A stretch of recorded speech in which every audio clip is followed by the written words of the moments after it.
C'est Macky Sall qui ne veut pas écouter, ou c'est sa famille, ou ses apôtres qui ne veulent pas écouter. D'abord, je commence par un cas très sérieux. Les gars, au Tchad, avec le petit débit que la France a installé, là, il y a des génocides actuellement. Ils sont en train de tuer les opposants. Une seule journée, 26 morts. C'est très grave. Sénégalais, réfléchissez et réveillez-vous et il est temps de combattre. Avant que le syndrome tchadien n'atteigne le Sénégal à travers le général Moussa Fall. Savez-vous qu'au Nigeria, les Hausa sont très remontés contre le président Macky Sall au Nigeria. Tous les Hausa sont remontés. Tay fenen lay commencé débat bi ndax ils m'ont contacté. Côte d'Ivoire, ils me demandent papa, peuple de Dakar, qu'est-ce qu'ils font? Il y en a même qui me posent des questions, qui me disent que papa, est-ce que ce que tu disais, ce que tu nous racontais, c'est pas vrai? Est-ce que Ziguinchor fait partie réellement du Sénégal? Donc vous, peuple sénégalais, je vous ai toujours conseillé ça, vous la jeunesse. Roy dafa am roy nit dang koy roy raw romb yaa ngeen ni fàttaliku suñu wax boobu ak suñu vidéo yooyu. bu leen dara bett bu Macky Sall xëyee téere ndax France bu leen dara bett ñoom ñëpp a koy appuyer bu leen dara bett bu réew mi tàkkee bu leen dara bett. Ziguinchor toujours Ziguinchor rek ndeysaan Casamance tey yéen Pastef xam nga tas nañu MFDC dugal ko def ko ba def ko parti régionaliste mais PA yi mooy Pastef tey ma waxati ndax Pape Majmoun Diop PA yi il était 10 000 fois plus radical que Sonko parce que moom dafa demoon ba jënd ay armes andi teg Pape Majmoun Diop dafa demoon ba ñoom Che Guevara moo leen joxoon ay armes Ablaye Bathily mën na ma seede il est en train de vivre. Ablaye Bathily, il peut me témoigner. Eux, ils étaient 10 000 fois plus radicaux que Ousmane Sonko. 10 000 fois, je vous dis. Ana tay ISEM bi ñi fi nekk ni ISEM bi tay ñom ñoo rendi tous les grands révolutionnaires mo ñom Majmoun Diop. Il est à l'image de Ousmane Sonko. Têtu, terrible vieux Majmoun Diop. Sénégalais mu jéw ñu ko comprendre parce qu'il s'est renfermé sur lui-même parce que xam na ne les Sénégalais ne vont pas le comprendre. Mais yàgg na wax ni si l'heure de la révolution va sonner, si l'heure de la révolution sonnera, ça sera quelqu'un où personne, je dis personne, ni l'armée, ni la police, ni la gendarmerie ne feront rien qui va le décourager, rien du tout. Ça Majmoun Diop le disait toujours. Mais ne bés bu révolution tàkkee ki koy yilif kenn du ko mën a gàllankoor kenn ku dul yàlla suñu borom. ndax loolu Cheikh Anta Diop da leen ko waxoon ñoom tey histoire boobu tey moo ñëw ba buñ leen ne Casamance ne leen MFDC yéen ñëpp daw pourtant MFDC parti politique la comme Pastef parti politique la comme PS parti politique la comme PDS parti politique la nee naa leen ñoom 1947 la MFDC am MFDC am na avant indépendance Sénégal mouvement le MFDC xam nga leen le mouvement des forces démocratiques de la Casamance. MFDC nekkul ci ay affaire guerre non c'est pas MFDC c'est archi faux ce qu'on vous a révélé xam ngeen ñii di tàcc di fecc di foo xam ngeen ñii bu ñu leen ne 1983 dañu leen tiré ay balle tey ñu ne leen ñoom ñoo doon guerre ak militaires yi biir gouvernance c'est archi faux mais tey Sonko a révélé l'histoire 40 ans après vous la jeunesse vous êtes devant l'histoire moo tax léegi ñun dañuy ñemee wax suñu appartenance ñemee wax ban philosophie lañ duggee ci yenn yi ñame wax ban philosophie lañ leen bëgg accompagner MFDC comment ñu ne MFDC dafay ñëw réclamer indépendance te MFDC ànd ak Léopold Sédar Senghor MFDC ak BDS ñoom ñoo gagné Lamine Gueye Senghor nekk président du Sénégal en 1960 donc si on vous dit que ñooñu c'est des rebelles ils veulent la guerre ils font ça c'est archi faux Madiambal Diagne day fen li mu wax démb yëpp ñun xam nañ lan moo lalu si suuf wax naa lañ ko ci vidéo bërki démb bi ne leen Moussa Fall lal na kàddu gi démb bi Sonko génnee dafa découragé mais démb dañu organiser waat beneen réunion man yëpp naa ko tey suba mais dama leen jéppi moment yi dama leen jéppi quoi dama leen jéppi sincèrement parce que en tant que des autorités de la République jiite ñun suñu Sénégal jiite suñu réew Amadou Sall mooy toog di joxe ay directives man daal je ne comprends plus man je ne comprends plus sincèrement je ne comprends plus comment des autorités ñun ñu mën leen fal yow ngay ministre de la République non man les ministres sax c'est des imbéciles c'est des politiciens c'est pas grave mais les autorités militaires les autorités de la gendarmerie les autorités de la police gars yi reculez tant qu'il est encore temps Madiambal Diagne moo tracé deal bi yëpp man depuis départ maa leen koy wax Madiambal a tracé deal bi reylu ñoom Fulbert Sambou pour ñu coller ko motif Sonko ça n'a pas passé waa MFDC lañ ko bëggoon jiiñ armée ne leen hé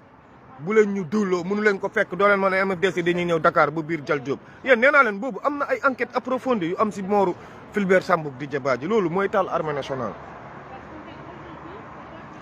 kañ ngeen gëj a gis officier de l'armée dem ci troupe yi ñu naan leen officier yaa ngi ci biir troupe yi temps yi passé am na benn colonel bu booy yi naroon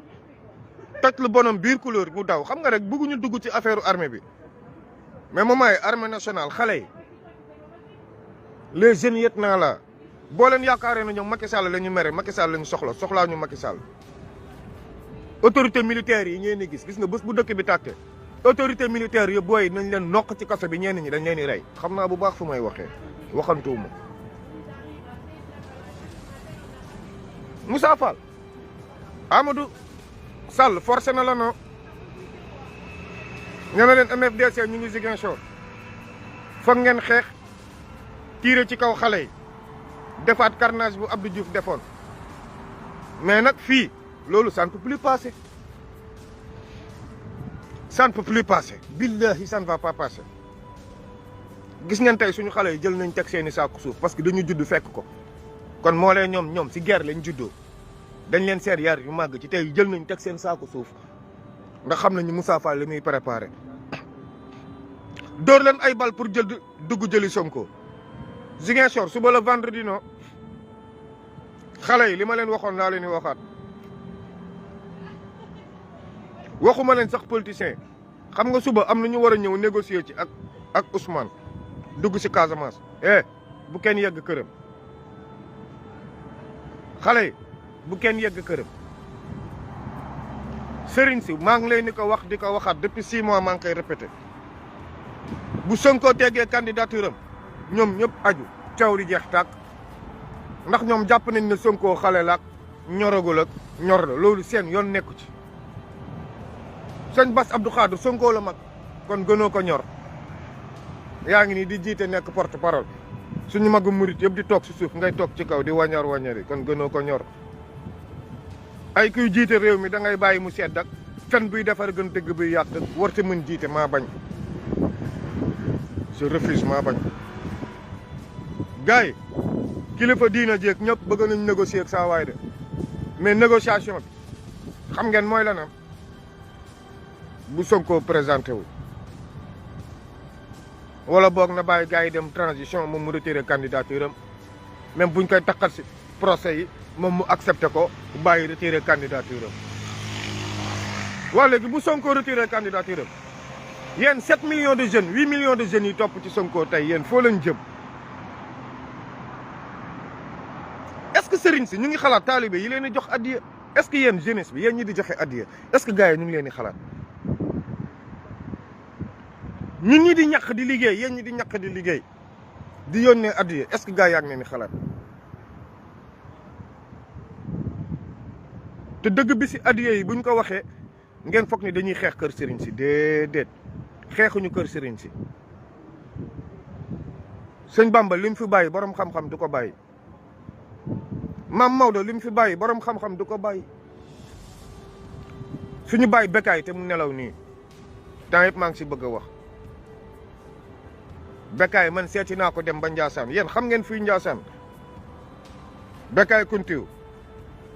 Cheikh Bou mooy kan borom asbuna laahu ni'mal wakil ni'mal mawla wa ni'mal nasir ci la toog. Cheikh Bou mooy koo xam ne Njaasaan bu ñu la fa suulee 7 kilomètres bu nekk bu ñu la fa suulee sa yaram araamal na safara kooku mu ngi Njaasaan damay wax tey. Baye Bekaay man seeti naa ko maax ñoom Mamadi te ñu dëkk Tëngéej ñoo fa àndoon. Baye Bekaay dama ko xam baatin bu nekk si moom xam li nekk si Baye Bekaay moo tax ma ne leen Sénégal yéen jeunesse bi boo leen déggoon rek boo leen déggoon yéen ñëpp jege yonent livre mag ñëpp boo leen ko jàppoon gis nga livre mag ñëpp boo leen ko jàppoon jàpp livre mag ñëpp di ngeen am loo xam ne xamu leen ko mais c'est dommage kii danaan murit laa cag fii kii ne Tijaan cag fii kii ne Laayeen cag fii guleet Sénégal dajaloo doon benn mooy autour de Ousmane Sonko moo tax Sonko mënul neex kilifa yoo xam ne dañuy dund ci islam bi mënut a nekk. Baye Bekaay yal na la yàlla yërëm yal na suuf woyof sa kaw lëndamaay bàmmeel xataay bàmmeel wéetaay bàmmeel nag mënut a ñàkk kenn fan bu njëkk mënut a nekk ñun Casamance si loolu la ñu initié xale yi. dinañ la wéetloo biir àll ba nga xam ne ëllëg sa bàmmeel war nga wéet kon boo ragalee dee da nga ñàkk fayda ñun fan la ñu war a dundee ba ngeen war a ragal dee ni yéen waa Dakar ñëpp di wax kenn sañu génn manifester Macky Sall day reyee lan moo tax ngeen war a ragal dee te dañoo dee génn suñuy biiru yaay yàlla joxaat ñu ru ñu war a deewaat dellu kon fële la ñuy dundee pas fii fii dañ fi ñëw pour mission ay opération lañ fi ñëwee ku nekk day matal sa opération chaque 100 ans ñu am benn opération seytaane gañuñu firi aw na ak seytaane toujours man leen àdduna ñaar la peuple ñaar ñoo koy formé ñi bëgg a bon mooy ñi bëgg a dundee intérêt réew mi pas ñuy dundal réew mi ñuy dundee intérêt réew mi ñuy dundee ñaqu réew mi ñuy dundee deretu réew mi te duñu ñaq ñi bëgg a baax mooy ñoo xam ne dañu bëgg réew mi ñëpp tolloo bu ñu xëyee am lu ñu jox seen njaboot même bu dee 3000 francs par jour même bu dee 4500 francs par jour Sénégal war nañ toll foofu.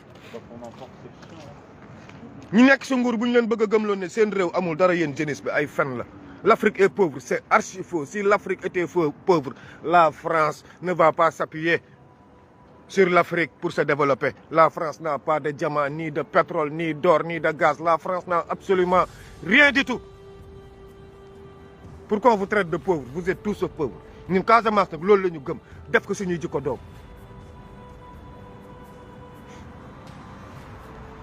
gars yi fii ñuy ñibbi mooy dëgg moo tax ku fi nekk fii xeex dëgg da ngay wóolu sa bopp ku fi nekk fii di xeex dëgg da ngay wóolu sa bopp. tey toll nañ foo xam ne moment bi ku reculer ñàkk Sonko bu reculer ñàkk